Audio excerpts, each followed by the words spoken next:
Coming up on today's show.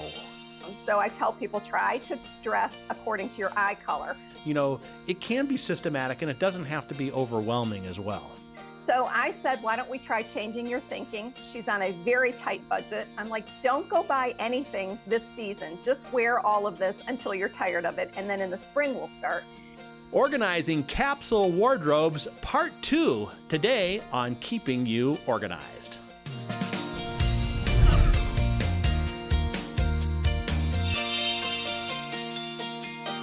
Well, welcome back to Keeping You Organized. This is part 2 of our discussion on creating and organizing wardrobe capsules. And we talked about this in our last episode. If you didn't see or listen to that, go back and check it out. And we have with us Geraldine Thomas from Metropolitan Organizing. And Geraldine, welcome back. Thank you so much for having me back. Well, you know, we got really into the kind of more of the whys of the and why is this such a big, trend, these wardrobe capsules? But just for those who maybe didn't see the first episode or go back and see it right away, let's just kind of recap a little bit about what we talked about, why these are popular, and how they're being used, especially in this age of social media. Okay. So some of the ways people are using this is they're posting their outfit of the day, OOTD. You'll see that hashtag all over Instagram. Or what I wore today is another popular hashtag. I think some of the benefits and the reasons for its popularity are it saves space in your closet and drawers. It saves time figuring out what to get, what to wear every day. It saves money because you're not constantly running out and buying things or going online and ordering new things. Everything you have, the goal is to work together. And it simplifies and organizes your entire getting dressed process. Great. Well, you mentioned last time, and we'll have it in the show notes for this episode as well, a worksheet that you have out on Pinterest, right? Pinterest? Yes, Pinterest. Which talks about kind of how you go through this process, because as a professional organizer, you do this and help people virtually, so you can do it over Skype or Google Plus and help them. Let's just recap a little bit about how you work with a client when you help them put together a capsule. Okay, the client would call me, they would tell me their goals. I ask a lot of questions, do you have a budget? What are your best moments where you're going to be seen by the public? What are you most comfortable in? I send them out to different links to give them personality tests so that they can figure out if they're in some realms. It's called a personality 1, 2, 3, 4. Yep. There's ways to analyze what your coloring is. Are you an autumn or a fall? Or that was really big in the 80s, but it's making a comeback. Which look you want to project, right? The worst thing is buying something and the salesperson has convinced you look great in it, and then you're thinking, I just don't have the confidence, or this doesn't feel like me. Right. So, yeah. And we got to emphasize to people that you're not selling any clothes. You're helping them first start with what they have and maybe fill in the gaps. You're sending people out to different places that you're curating as well. Let's talk a little bit about, I think color palette is probably one of the major areas in putting together a capsule. So how does that work, and how do you assess that? So one of the first things that I will determine when I'm working with somebody, and they can totally disregard my advice. It's not like, my way's the only way, but I do try to get every client to consider their hair color, their eye color, and their complexion. So if we're starting with complexion, let's use you for an example, John, okay? So your eye color is what? Blue. Blue, okay. Your skin tone, would you say you are warm or cool? Well, I would say I'm warm because I kind of already know a little bit about this. But yeah, let's say it's warm, and it's a little, maybe I'm not white. Let's put it that way. I'm not cold. Right. Okay. Cool is more pinks and blues, and your hair color is blonde. Right. So you do not have a lot of contrast in your coloring. You're not like some of the celebrities. I always think of somebody that maybe like Courtney Cox. Okay. There's high contrast, right? Very dark hair, very blue eyes, very light skin. So for you would take that knowledge and then start applying it to what you're going to pick out to wear for forever, right? Or start shopping. So you know that your medium contrast, try to find medium contrast in your clothes. Your eyes are blue, and very rarely, even if somebody has brown eyes, are their eyes just one shade of brown. So I tell people, try to dress according to your eye color. So your eyes probably have a little gold in them, a little light blue, a little dark blue. So try to find those colors. Perfect example is what you're wearing. I know. I was just going to say that. This is about my eye color right here. Yeah, exactly. And then your hair color would be if you were a woman, or maybe not. Maybe we want to dress you with a man purse and all that good stuff. So your shoes, your accessories, your handbag, your belt, they could all be in that caramely blonde color, right? Or coffee with cream. Everybody loves when I do their food group. That's how I identify things. Coffee, right? And you just hit it right there. I love it. There you go. Good. Yeah. So that's the first thing for people to start going through. And a lot of times, let's say somebody like you would have a closet full of black garments. I'm not telling you to throw away every black thing that you own, because that's not practical, right? But I would tell you to start leaning more towards butterscotch, caramel, cognac, brown. Those colors are going to be more flattering on you than black. Yeah. Does that make sense? Yeah, it does. And before, I think when I had one of these done a few, I don't know how long ago it was, but, I was a summer, which sounds like, a warm. Yeah. And, but at that time it was, try to be more pastel-y, not real bright, like bright red or, which I don't like wearing. Now, I do like wearing black though. And whether or not that's good on me or not, I just kind of like wearing black. So I don't know how you work that into it. I mean, preference, does that work into it somehow too? Preference has a lot to do with it, but I will do my best to try to convince people, let's say somebody with your coloring, to avoid black. Yeah. Because when you start putting black on, let's say you had something big to go to. If you wore a black jacket and a white t-shirt versus a navy jacket and a white t-shirt under it, or golf shirt or whatever, I guarantee if you did this or that up on the screen and had people vote, the blue would win. Hands down. Well, I think we love black because it's easy and everywhere, right? Yeah. Well, I was going to say, I at one time had a black suit with a white shirt, and even though it's a nice basic look, it didn't look good on me as well. So I think you're right on there. I think gray worked well. The dark blues and even the dark browns and even some of the olivey, more of that color. So yeah, you're right on with that. Right. There's in the organizing world, I could go with lots of examples of people, but think about celebrities just because it's easier for anybody listening to this who's not in the organizing industry. Think of red carpet moments where the stars come out. So think of some of the red-haired stars, Julianne Moore, Amy Andrews. I mean, they have stylists that put them in colors that look very, very good on them. So one of the ways to cheat your way through this is to find a celebrity. You don't have to look like her. Just find who has coloring similar to yours, and then kind of copy their color palette. Okay, that's good. So who do you think? Who am I, like, maybe Robert Redford, or I don't know. He had red hair, doesn't he? No, John, we're not getting that carried away, okay? Okay. Actually, you know what? We are getting carried away. We need to take a quick break, and when we come back, we'll talk a little bit more about the color palette, but I know there's some other factors, too, in organizing your own clothing capsules. So we're with Geraldine Thomas, Metropolitan Organizing, and we will be right back. Now, there's a place just for you. Life can be busy, and you still have to keep it all together. That's why you like to be organized and in control.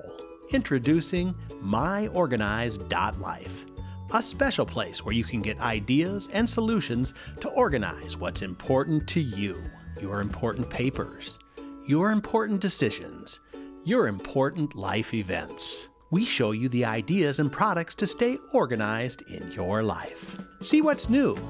Stop by and say hello. Visit us at any time at www.myorganized.life. It's just for you.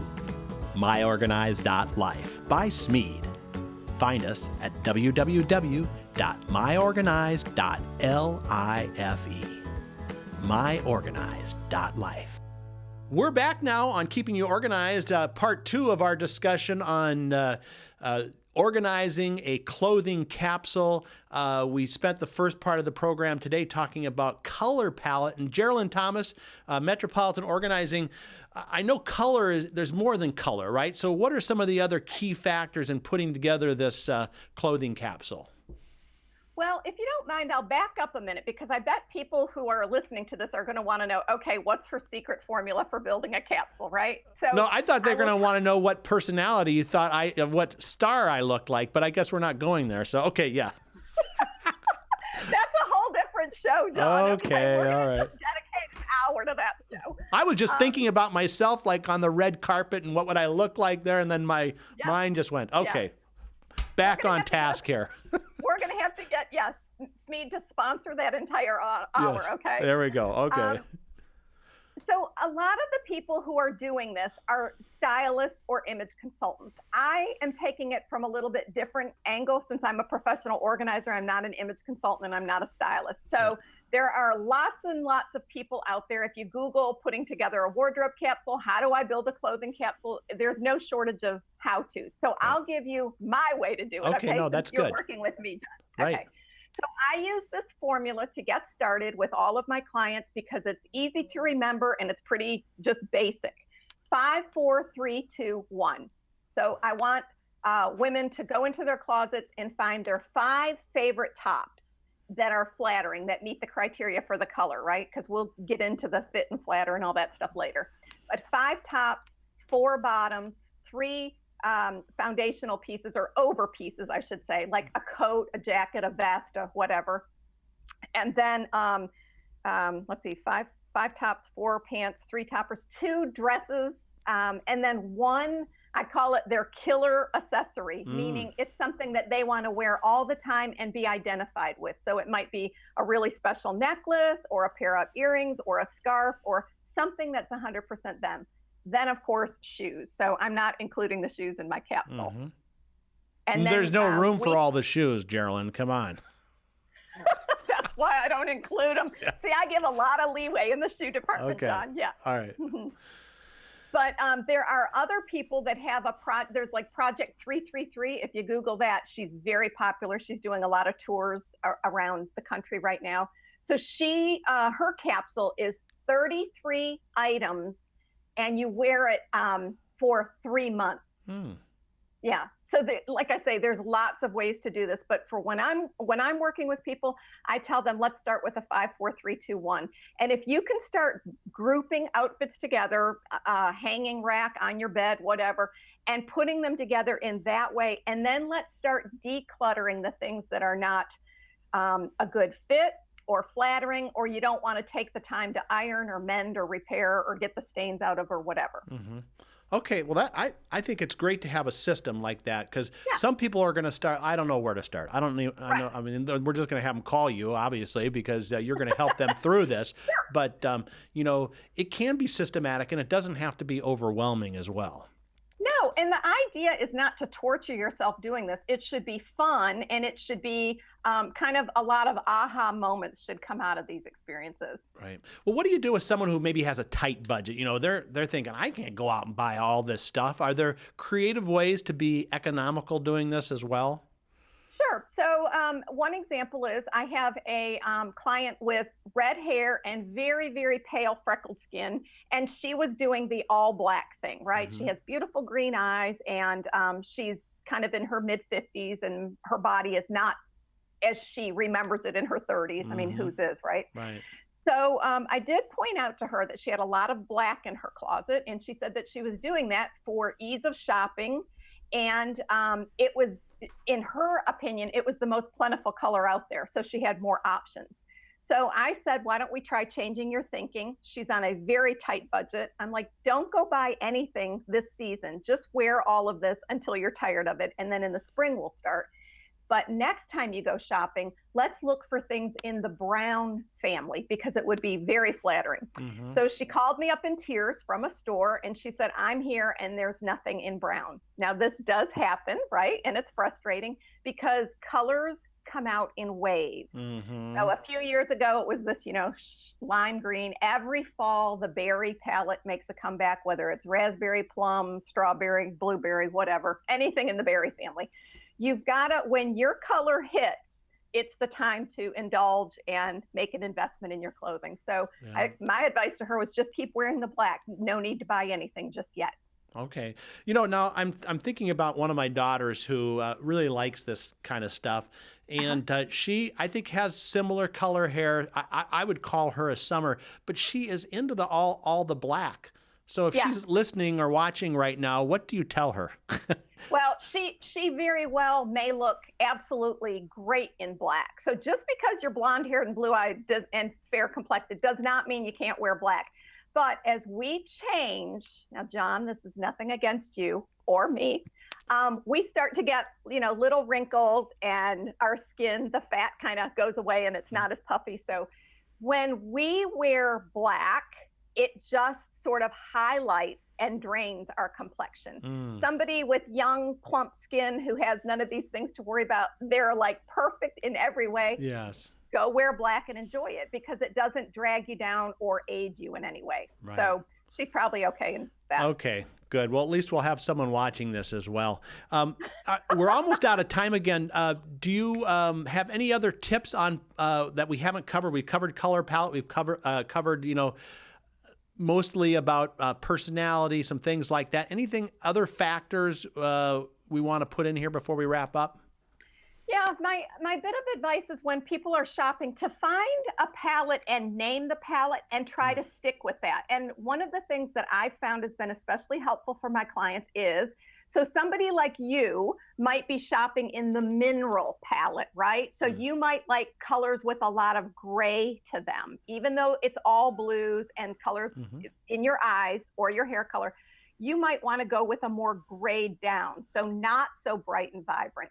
My coloring, I call like the fresh produce, right? I can wear some red, some tangerine, some banana yellow. I have kind of a vast, if I'm working with the red-haired client that I was telling you, I tell her, think about like shopping in a spice market, right? So go cinnamon and cloves and that kind of colors. And then of course there are the people that look good in what I call sherbet colors, the frosty green, melon, yellow, things like that, cotton candy colors. So depends if you can kind of get your wardrobe tuned up, shaped up into one of those palettes, you are way ahead of the crowd. Right. And it actually makes your shopping more efficient too. I mean, you can look at something and say, gosh. you know what, I like the way it looks on the mannequin, but that's not going to look good on me.